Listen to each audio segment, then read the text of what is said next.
сәлем бердім. Бақытты болыңыз. Саламатсыздар ма? Бүгінгі Түркістан облысы Байдыбек ауданы Шақпақ ауылынан келіп отырған Аида есімді келінмін. Абысынымен бірге келдім. Қара шаңырақтың 4-ші келінімін. Қара шаңырақ киелі қонағымен ерекше, ата енемнің барымен ерекше. Ата енемнің қолдауы маған өте үлкен.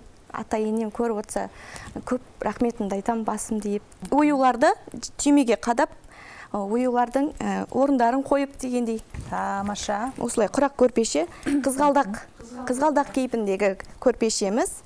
Керемет. Бұл енді майда жұмыс білеміз. Иә, майда жұмыс көп уақыт алады. Таза еңбек деп айтуға болады.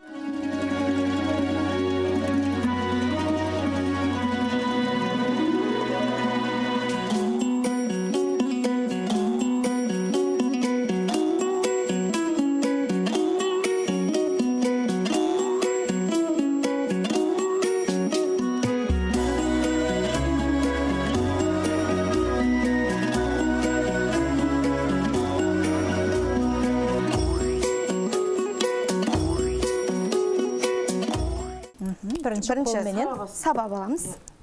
Өзімізге қарай тартып сабаймыз, жүн жан-жаққа ұшпау үшін. Оны білетін шығарсыз, иә? Тарақ, иә, алып осылай қойып, осылай алып тараймыз. Аида, қанымға тәттілік дейін деген ем. Бәрі келді. Рахмет, сау болыңыз. Аида, сіздің шәкірттеріңіз хабарласып, қолдау танытып жатыр сізге. Рахмет. Балалы үй базар.